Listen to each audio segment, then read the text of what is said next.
Hi, everybody. It is an honor to be with you once again for another episode of Searching for Political Identity.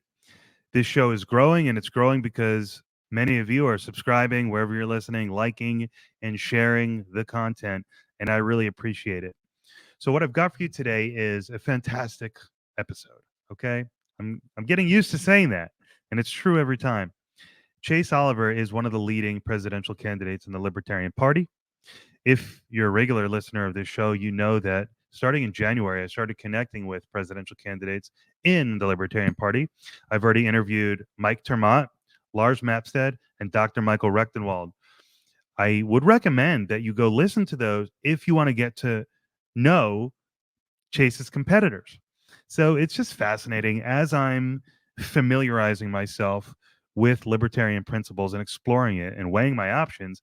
I have access to the candidates. So it's just very cool, exciting time for me. And I'm excited for you to hear this. And maybe by November, I'll be a full blown libertarian. I don't know, but I'm on the journey and I'm glad you're here with me.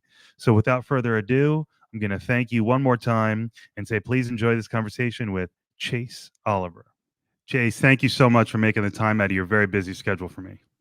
I appreciate you giving me the opportunity to speak to your listeners. And of course, I always love going on podcasts. It's part of the campaign game, and Yeah, I'm ready to do it. So yeah, let's chat, whatever you want to talk about. perfect.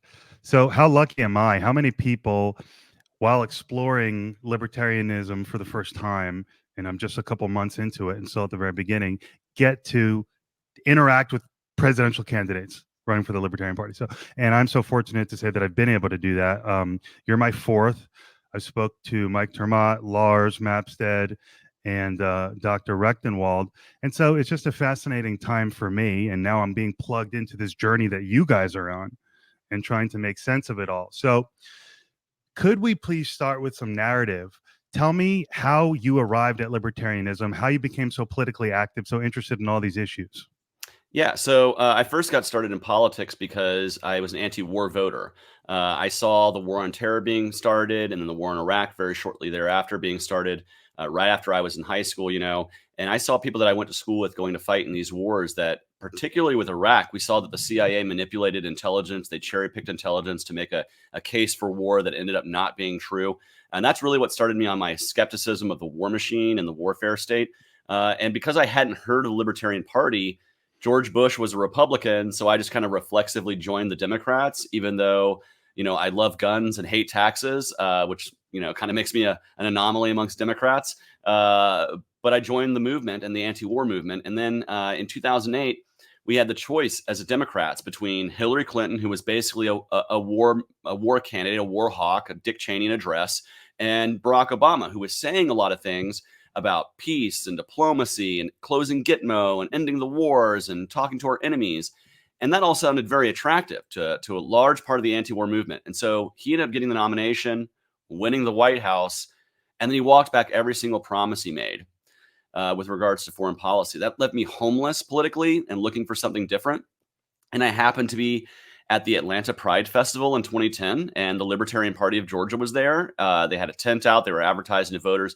And their candidate for governor, a guy named John Mons, literally waved me over. He saw me looking at the tent and waved me over, like, "Come over here and talk to me. I see you looking at us." And was there that we talked a little bit about him running for governor, and then he said, like, "What's your most important issue to you? Like, what's the one thing?" And I said, "I oppose the war on terror and the war in Iraq with every fiber of my being." And he said, "Welcome home. This is the party of peaceful non-intervention, the party of Mhm. markets, not wars. You need to stay here. And by the way, just stay here for a little bit and let's connect your one anti-war view with the greater libertarian philosophy." And that was like that was my key in 2010. And really, ever since, I've been officially a party member since 2012, and ever since then, I've been an activist for the party, served on our state's XCOM. I've been an affiliate chair and vice chair. I've served on libertarian nonprofits before, as a fundraising director for a group called Outright Libertarians. And so I've always been very keyed into the movement. And of course, this is my third run for office now. Yeah. So, thank you so much for that. It's very helpful to get to know you a bit. So, you were really interested and caring about your friends coming home from this war. It starts with you caring and being sensitive and paying attention, which I, as much as I like to say I was interested in politics, really wasn't paying attention. So it starts with being alert and sensitive like you were back then. So when you got brought in on the war issue, were there any issues initially, or are there any now that you are uncomfortable with in that Libertarian Party? Well, I think some of the stuff that like really broke through to me because I was a voter early on in my life who was less focused on the economic side of things and more focused on the foreign policy, warfare policy, and social policies coming out. And so introducing Mhm. myself to the Libertarian Party through the economic policies, well, I wouldn't say it was challenging or anything. It was definitely eye opening. It woke me up to the fact that the state is just not going to create wealth. They're not going to create jobs. That we need to further free our markets up from the cronyism that exists. Like it really like blew my mind. And I think that was something that I think millions of voters, particularly who've been voting for Democrats for a long time, we have an opportunity to wake those people up to the fact that the state is responsible for many of the abuses that we all agree are problems. I was just at the free and equal debates recently. And one of the things I said was, I'm on stage with some Green Party and socialist people. I imagine we'll identify similar problems in the country. It's the solutions that are quite different. And Mhm. ours are rooted in freedom, free market, self-ownership, and the ability to live your life in peace as you see fit, as long as you're not harming other people. And so those are the things, but the economic stuff was something that came to me really afterwards. I really wasn't super economics focused, even as a Democrat. I don't think the Democratic Party is very economics focused, to be honest. And so that would be the area where I think I learned the most, right? Starting to read people like, Hayek and Mises, and then even like, Adam Smith and John Locke, like going back to the good old days. And so that was probably the area that I think woke me up the most. Because I was already really aware of the warfare state and its abuses, and I was certainly already aware of how the state can interact with civil liberties and civil justice and things like that all the time. So I would say that was my eye opener for the Libertarian Party. But really, I'm a minarchist now. I went from being a pro gun, anti war Democrat to now like I am a radical minarchist. I believe the state should just be completely torn down to its bare minimum, where it can fit in the palm of your hand. Yeah, and we'll get to your policies and those other principles of libertarianism that have attracted to you and the free and equal debate. We're going to get to all of it, and we're going to get to all of it within 40 minutes. We're not going to take, we're not doing a 2-hour deep dive here, which I'd love to do, and I think I'd be great at, but we're not going to do that. But before we do that, I want to ask you, do you feel like you've had an abnormally, pardon the pejorative nature of the word, fast political rise? Would you describe, how do you feel about your political rise? Has it been fast?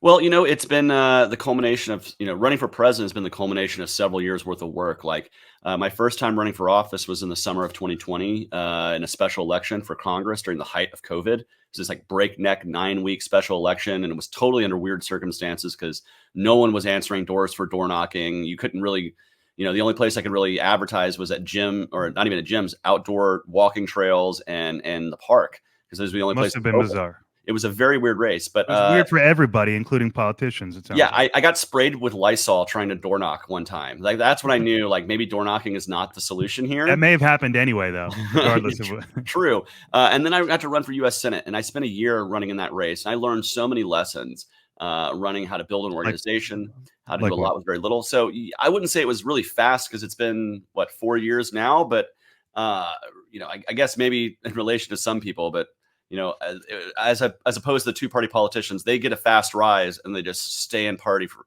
power for 55, 60 years. So maybe the fast rise is a good thing, but I promise you, I won't be serving when I'm 80 or 85 years old. I'm constitutionally limited if I'm president. I won't even be 50. Yeah, that's totally fair. Maybe your rise cannot accurately be described as fast. It's healthy, and you're just on the younger side Yeah, compared that's to what the we've truth. got. I got started early. Yeah. So for a second, let's pretend that we have different candidates than Biden and Trump, because we know that those are not the best representatives, even of those parties, probably. So let's imagine we had a stock Democrat, a stock Republican, more appealing to the general public, less drama, maybe younger, or perhaps the thing to say is more astute, more there mentally. If we had those candidates, what would your pitch be for the Libertarian Party for yourself? Why are those alternatives no good? Well, ultimately, both the Republican and Democratic parties are kind of the left and right wing of the same authoritarian bird. The vast difference of the Libertarian Party is it doesn't really matter what policy area it is. if you're living your life in peace and not harming another person, the government needs to stay out of that. And so I tell people all the time, my elevator pitch is, if you're living your life in peace, your life is your life, your body is your body, your business is your business, and your property is your property, not the government's. And that's a vastly different message we would get from either Republicans or Democrats. Republicans who would like to control your body, your bodily autonomy, via removal of, say, abortion rights or other medical choices that you should be allowed to make. Democrats being the same way with mandating vaccines, locking down these kinds of things. And remember, both parties actually were responsible for the lockdowns and the COVID response that we saw. Both parties voted for the COVID checks that blew up the debt and deficits and gave us $1,200 while it bailed out giant corporate interests and really helped those who were filling the coffers of congressional candidates. And so my message to voters who are looking for something different from the stock Republican or Democrat is it really doesn't matter how you live your life. If you have a libertarian in charge, they're not going to seek to invade your peace. They're not going to seek to change the way you live your life. And they're certainly not going to fight culture wars, drug wars, regular wars, any kind of war using the force and power of the state, because we believe in the power of free markets, free cultural exchange. And that's how we change our country, is not using the power and the force of the federal government, but instead relying on, good ideas not requiring force and the best ideas surviving and the worst ones falling by the wayside, as the free market should be intending.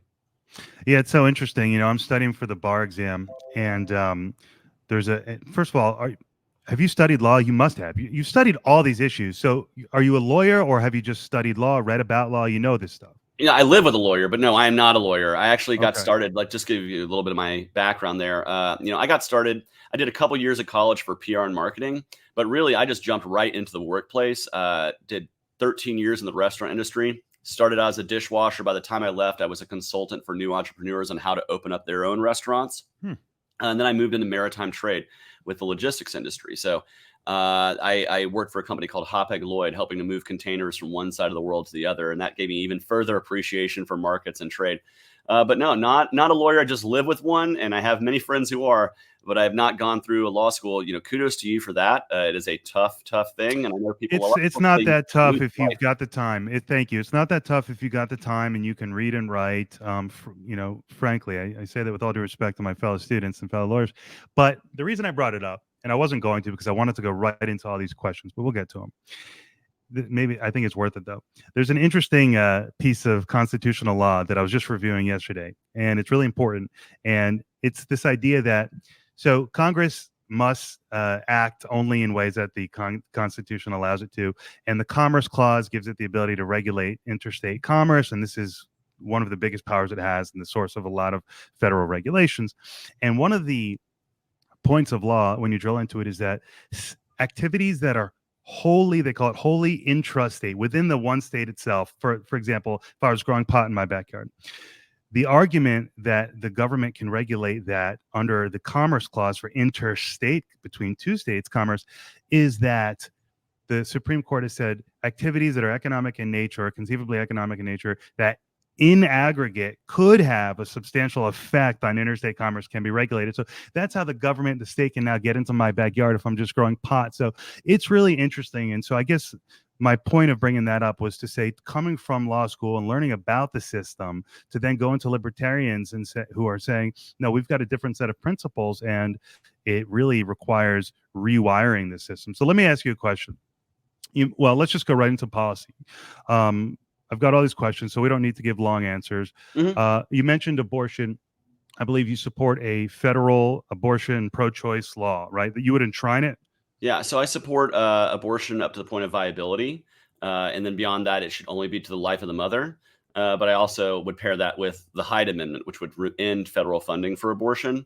But I do believe it's a question of bodily autonomy, and that should be federal in nature. You shouldn't rely on one state or the other to determine whether something's bodily autonomy or not.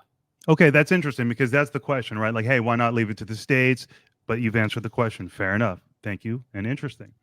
Let's go to, ranked choice voting. It's not sexy, but it's got to be important, right? Tell me why ranked choice voting is important, presumably because it opens up the race and democratizes things. But is that necessarily good? Tell me. Yeah. Well, I support any kind of advanced voting, whether it's ranked choice voting, approval voting, anything better than plurality voting. And this is because it removes the spoiler effect, but in particular with ranked choice voting, let's say you're a Republican and you want to get some of those libertarian votes as the second choice. Well, instead of crapping on libertarianism, you're going to walk into the room hat in hand and say, here, libertarians, this is why I want you to make me your second choice. And a smart Democrat would do the exact same thing in order to win the race. And this would also have the added effect of, even though we're only 2, 5, 10% or whatever, our ideas get outsized push because people want us to be their second choice. So a Republican might say, hey, I really like your gun rights stance. I will absolutely stand against any kind of regulation of guns at all if I'm elected. That's why you should make me your second choice. And then you can hold them to that. You can say, well, you came in the room and promised you would do this to get our second choice. You won't get our second choice in your reelection because you've abandoned us. And so it forces more honesty and civility amongst our elections. Boom. Now I now support advanced voting mechanisms. Very good. Okay. Let's go to okay. So this will bring up the free and equal debate. You can tell me about it. And one question I have is, was that the biggest event you ever did, or no? I would say probably my Senate debate with Senator Warnock, because I was one-on-one with an incumbent senator, might have been a little bit more of a thing, but it was a great opportunity to speak to a lot of people. I think over 250,000 people have watched it on the multiple platforms now, and got great response. Yeah, you did great. And I watched most of it, and I saw you had an interesting exchange with Jill Stein about nuclear. Yeah, her nuclear power rhetoric is basically 50 years old, same as the reactors that she's complaining about. Like, nuclear power is way safer, more effective, lower logistical footprint. And frankly, her question about what she goes, well, you'll still have waste. Well, guess what? We have waste from coal and natural gas and other forms of energy, the waste from producing batteries that go into electric cars. But the thing about nuclear waste is we can contain it, we can move it, it can go anywhere it wants, and we can dispose of it if we need to. But really, and now you can use actually spent nuclear fuel to use in thorium or salt reactors to actually continue using that. So you can even use the waste from older reactors to power newer reactors. So do you think it was just a matter of her not being up to speed? I think it's a matter of that she's kind of, hat in hand and bought and paid for by the anti-nuclear side of the Green Party. And that's kind of been a dividing line against a lot of the people in the Green movement as to whether nuclear power is a tool we should use. She's obviously on the anti-nuclear side, and I think she has an interest with donors and other people who support her to continue that rhetoric. Okay, fair enough. Thanks for answering that. All right, we're just rolling through policy here. I think this is good. Immigration. Your phrase is you want to bring an Ellis Island immigration system back to the United States. It's very appealing. Tell me about it. So I think, we had 4 in 10 people in this country can trace their roots back to Ellis Island, where their family came from. We need to have this model at our southern border, which means if you want to come here, come through a port of entry, declare who you are so we can run a quick background check to make sure you're not wanted for a crime that requires extradition or something of that nature. And then come on here and get to work. Allow the free market to move these things. And if we had this freedom of movement at the border, you would honestly see a lot of workers in my state, Georgia. Agriculture is our largest industry. You would see a lot of these workers coming to work seasonally. They would come in during planting and harvest, and they would take their American dollars back south of the border where it can go way further in terms of raising a family and increasing quality of life. But right now, they come here, they stay here because they're stuck. They send most of their money back, but then they're stuck here on the public dole and welfare assistance because they can't go back home. We need to fix this problem. And I was at the border recently. I spoke to business owners. They desperately would love to hire immigrants, but can't because there's no documentation for them to work.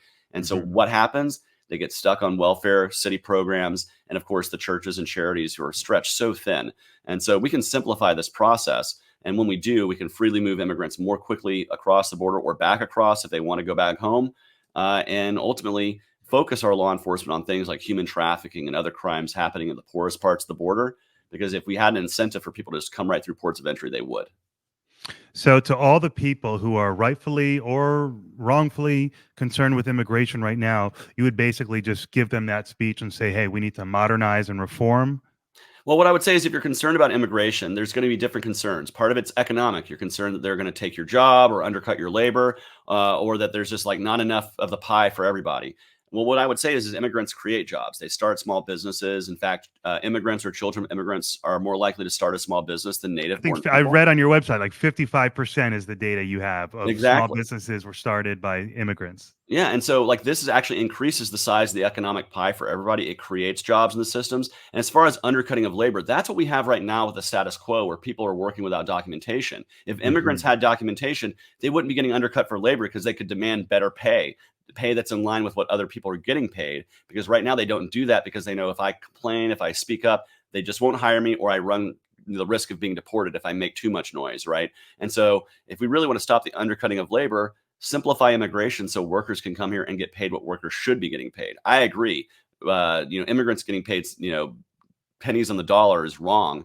But I think the solution to that is to actually, create a free market for work and not rely on undocumented workers. Okay, fantastic.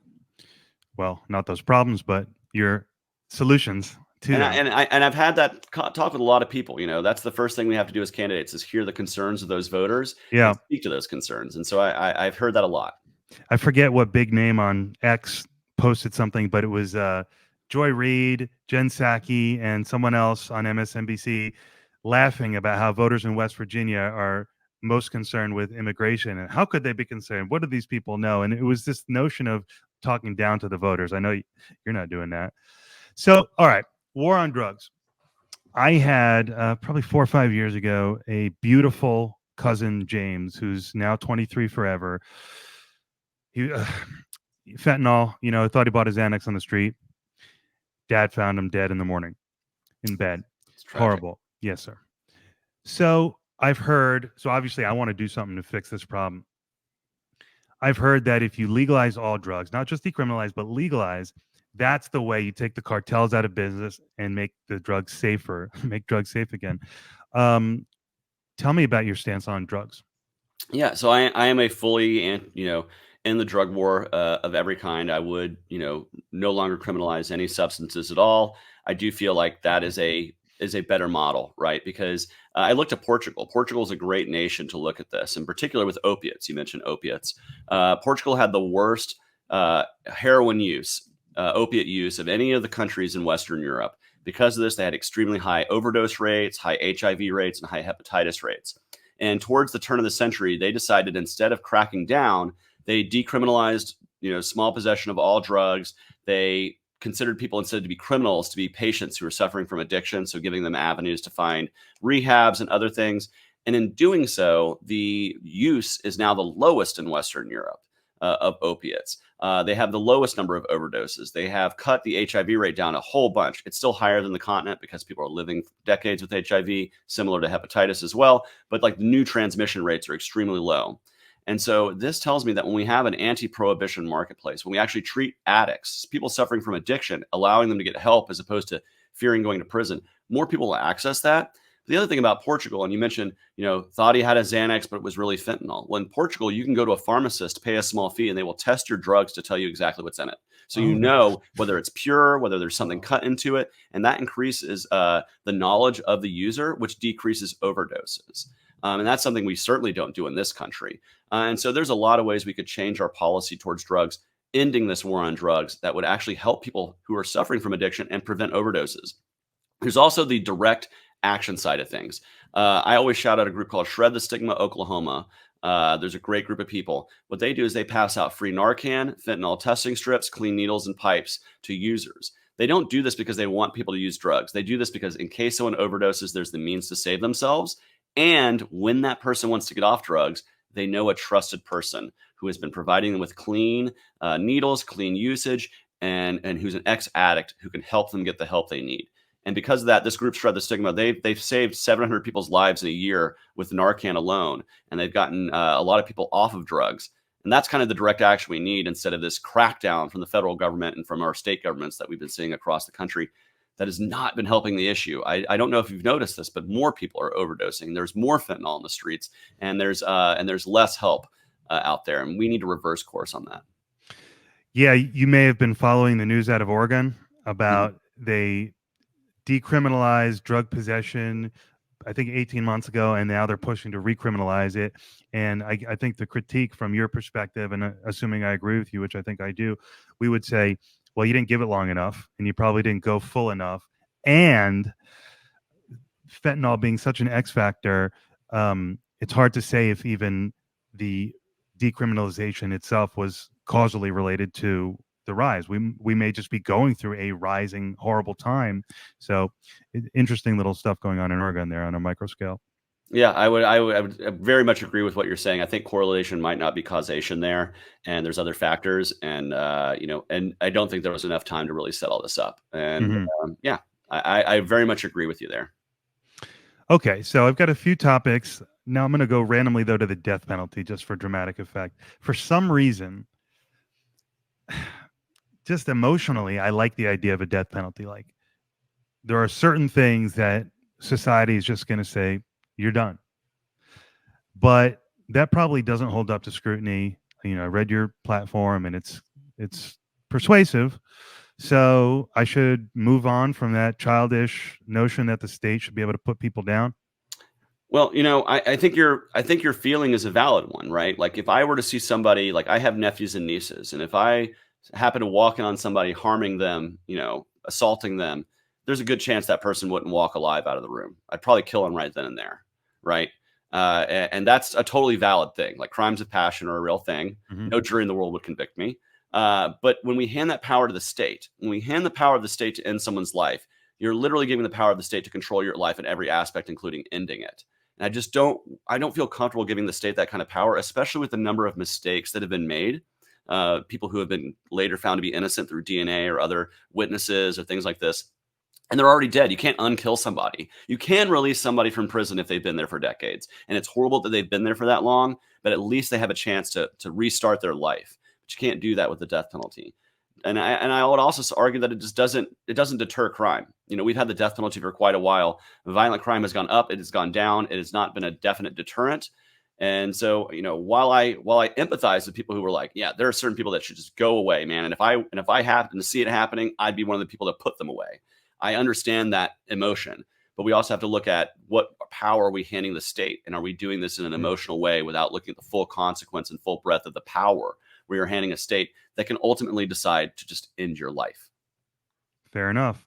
So going to Cop City now, which I don't know too much about, but just broad strokes, I can understand the libertarian aversion to building a mega facility for the police.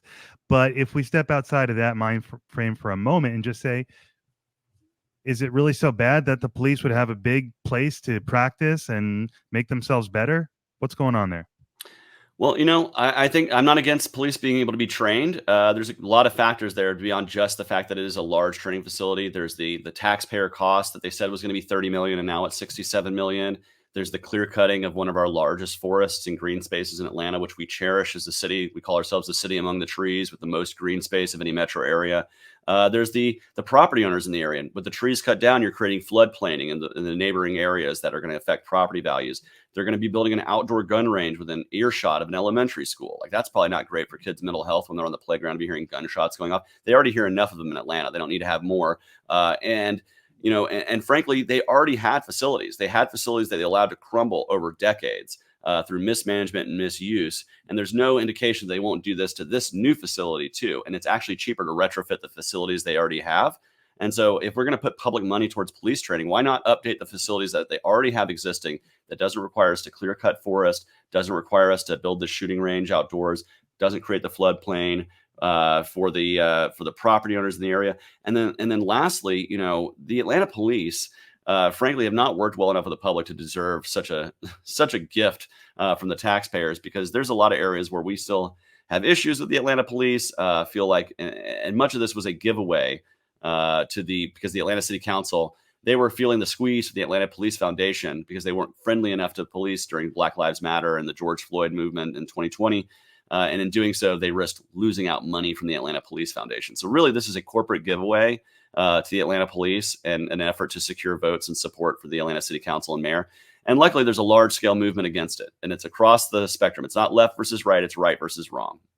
So it sounds like this is more so than a philosophical debate, a practical debate about how it's actually happening. Yeah, both of those things. Like Both of them. philosophically, we don't want to give the police, a mock neighborhood so they can learn how to lock us down door by door. But also practically, there's much better ways for them to address police training at a Mm, much lower cost. yeah, that's very helpful for me understanding the issue. Thank you. Okay, big one. Ukraine, Israel, war, funding.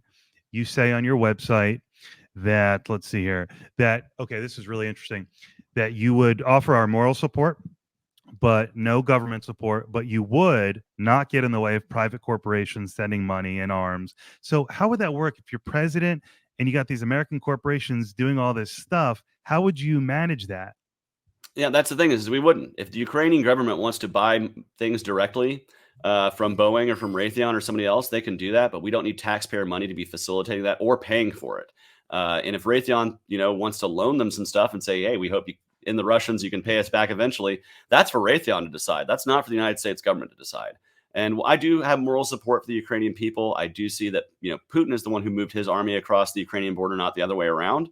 So I do believe Ukrainians have a right to self-defense, but I don't think they should be doing it with our taxpayer money, with our arms. And I would actually offer more of a humanitarian response to that crisis. I would say, we should be allowing to bring Ukrainian refugees to the United States so they're no longer in the path of a war zone on both sides. I would say if you're a military officer in the Russian army who's being conscripted to fight, or frankly, if you're being conscripted to fight for Ukraine, you should be able to make an asylum claim to the United States because you shouldn't be compelled to have to fight in a war that you don't want to fight. And I think if we did this, you would see a lot of Russian soldiers going AWOL because they would see the opportunity to not freeze and possibly die in Ukraine and instead come to the United States and have a much better living opportunity. And you could demoralize the Russian army that way. But no, it's not our responsibility to fight the wars for Ukraine. But it's also not our obligation to stop private firms and private individuals from sending money or arms or support to the people of Ukraine if they want to. If you're a billionaire and you want to send a couple $1 million over to fight in Ukraine, you should be allowed to. But guess what? Those people who buy your products and services should also be able to maybe not buy your products and services if they don't agree with you. Hmm. Interesting. We'd have a whole different situation if that was our policy. Yeah, I mean, I just think if we could, we already seen it like informally. Mark Hamill, he bought a bunch of drones for Ukraine. Luke Skywalker, he's a Amazing. private individual. How did he get past all the red tape? It's because the government allowed him to, and it's because it was good propaganda for them. I think the government should allow anybody to do that if they want to. Yeah, that's interesting. Just a couple more, 2, maybe 3 more minute and a half, 2-minute policy bites, and then we'll get back. We'll close with some more narrative. So, guns. An armed society is a polite society. You say armed gays are harder to oppress and they're harder to bash. I thought that was funny. Have you seen the South Park? I assume we all love South Park, where they're just shooting each other, and like that's how society is going to regulate itself ultimately. Because the guns, there's more guns, right? But there's also more mental health, and so there's going to be more gun fights, I guess. But that's better than having our guns taken away, huh? Yeah, well, I would prefer that, we have private firearm ownership and private self-defense instead of relying on the force and monopoly of the force of the state to do that for us. And yeah, freedom can be risky sometimes. It's not an absolute like guaranteed. Freedom and safety are not one and one with each other. In fact, part of being a gun owner is being a responsible gun owner. But I've never, I've been around guns for my whole life. I've never seen one fire on its own. I've Right. always seen a human being doing that behind it. We can address issues like mental health and all of these things without taking away the right of self-defense, the inherent right of self-defense from peaceful people. And so I've always felt more secure being somebody who's armed, knowing that if something happens in my home, I don't have to rely and wait on the police to get there. And certainly, if you live out in a rural area, police can be 20 or 30 minutes away from you at best. And if you have seconds to think, it is good for you to be able to defend yourself. But you're right. But I also don't believe that we're going to have inherently, just because we have guns, we're going to have more violence. There were guns in our country for a long time. My mom loves to tell the story to me that when she was in high school, they had a shooting club. They would have people come with bagged rifles that they would put into their locker. And at the end of the day, they would go to the football field and target shoot. And they never had a school shooting there, even though there were dozens of rifles on any given day in the school. So what is wrong with our culture? This brings me to one of the other points I wanted to get to, which is, do we have a culture war brewing? I say we do. What's the source of it? Why is our culture so decayed? Yeah. Well, a culture war implies that the force of the state is being used. I would like to rather see a free cultural exchange of ideas. If we stopped using the power of government to try to impose one way of life or another on people, we could actually see a much more peaceful coexistence, and one rooted in the ideas of like, discourse and peaceful understanding of one another and being able to like live in a more diverse world. I think the reason why we have such a culture war is because so many people insist on using the power of government one way or the other to insist that their way of life is the correct way of life, and that this is the correct way of thinking. And this creates further animosity, hyperpolarization, and partisanship. I reject all this stuff. Like I said, if you're living your life in peace, you do it as you want to do it, whether you're living your life more conservative than I am or less conservative than I am. That's up to you to decide, and I'm not going to stop you from doing it. So that's what's so attractive about libertarianism. As I'm just starting to, it's principled, and the principles are very attractive because they're based on freedom and non-aggression and all that. So let's get back to the narrative. You're running for president. Do you feel like it's going well? I feel like it's going well for you. Yeah, I definitely feel a lot of momentum. Like we've seen, we've won the plurality of like straw polls, and now we've just had Super Tuesday primaries where we had a definite win in Oklahoma. We were also the top vote getter among the candidates in North Carolina. We're still waiting on Massachusetts and a couple of others, but we look like we're doing really well there. And so I see a lot of momentum. Like we've had the most number of donors. We're the first campaign to have donors in all 50 states. No other libertarian campaign pre-nomination has ever had 50 state donors. I'm on my way to traveling to all 50 states, which is something no other campaign's ever done before. And so and then of course, I've gotten to break other glass ceilings, like be the first libertarian to ever speak at the Iowa State Fair. So there's a lot of momentum moving forward. I feel like we have an amazing campaign operation. We have hundreds of volunteers. We have a fantastic staff. And we are just firing on all cylinders because we're ready to go on day one. If the nomination happened tomorrow and we were to win it, we'd be ready to run a general election campaign tomorrow because we've been pre-planning and putting ourselves in a place to be ready to go without delay. And I think that's an advantage that our campaign has really had. Yeah, well, your campaign looks great, and it does seem like you have momentum. So kudos to you. So do you feel like you have a main competitor in the party, or is that not fair to say at this point? We have an excellent field. There's like I would say 6 of us who are running pretty hard for this nomination. I don't know if there's necessarily anyone in my lane, so to speak, because that's how they always describe these things. Like like primaries, like who's got what lane. So what lane do you I have my own very well distinguished lane, but I do think there are other candidates who have those as well, and who have definite. They have advantages and disadvantages, and of course, I'm looking at all of them because one of them could be my potential running mate. So I will say one thing. I rarely talk bad about the other campaigns because my dad taught me a long time ago that if you spend your time tearing others down, that means you're not spending enough time building yourself up. And so I'm happy to be competing alongside all these great candidates. They're wonderful people. I've gotten to know them. Main competitors, there's probably 2 or 3 among them that I would say are running really good races, really hard races. And I'm really happy to be alongside them. But I don't play favorites really. They're all great people. Sure.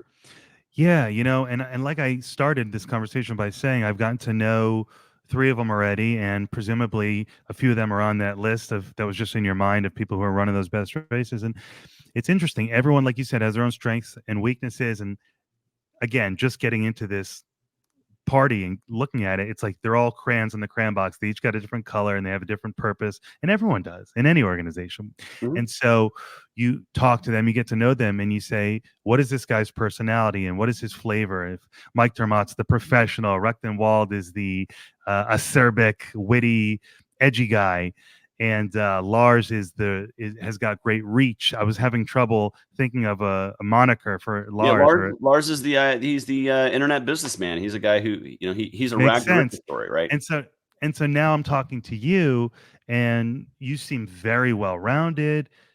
You might have the best personality, if you will. You might have the most well-rounded, the energy, the ideas, the youth, not that it matters in a vacuum. You might be the most well-rounded. So very exciting. Well, I'll take it. You said it, not me. But no, what I will say that I think gives me a lot of strength is this is my 3rd time being a candidate. I think I have more experience as a candidate than any of the other candidates in the field right now. And because I've traveled so much, I've gotten to speak to so many regular people just outside of the libertarian echo chamber.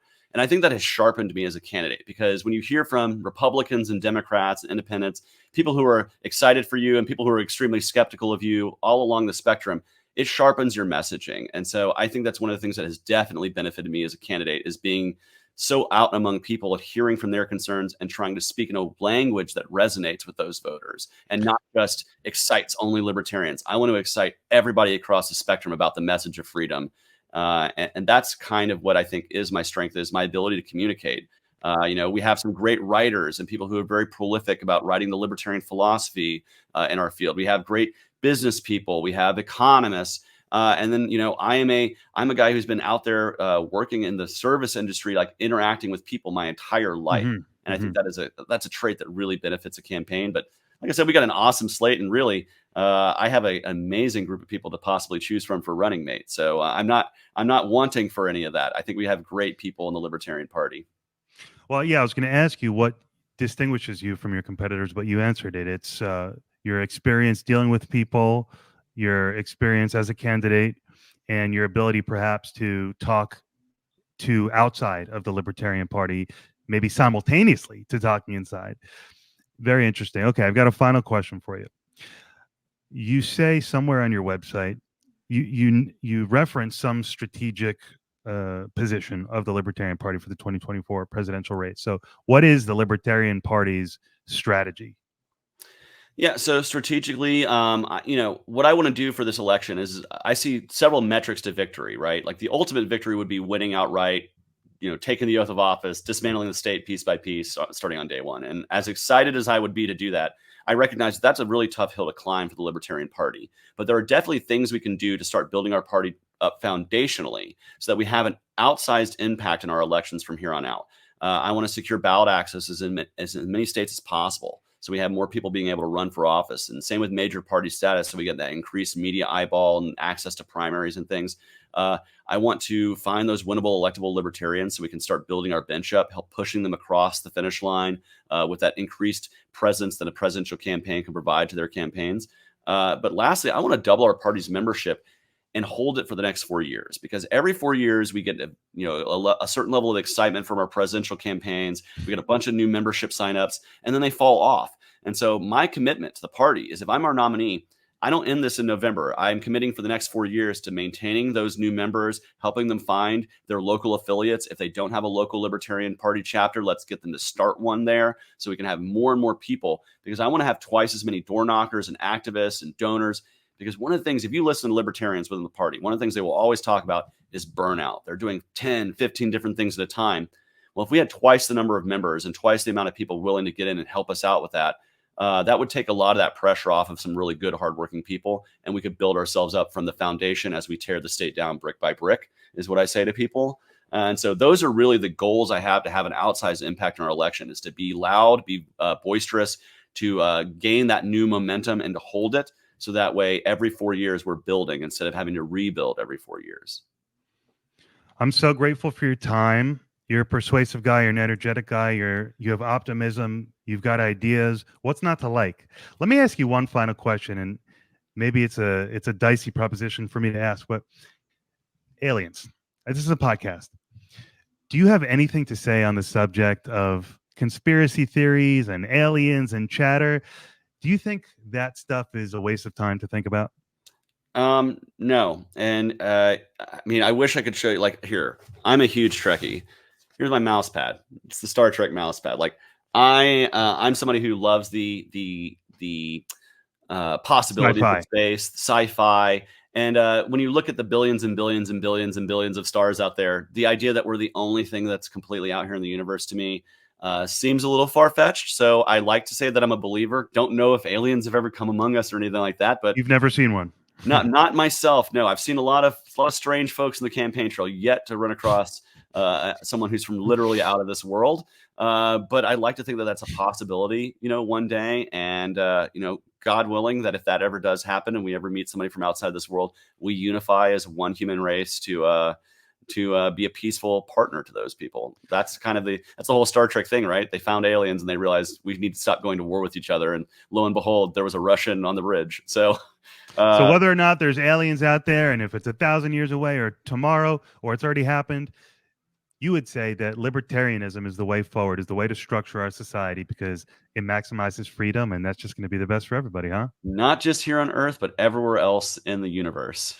Chase, I wish you the best of luck on the trail, bringing this message to all 50 states and beyond. Thank you so much.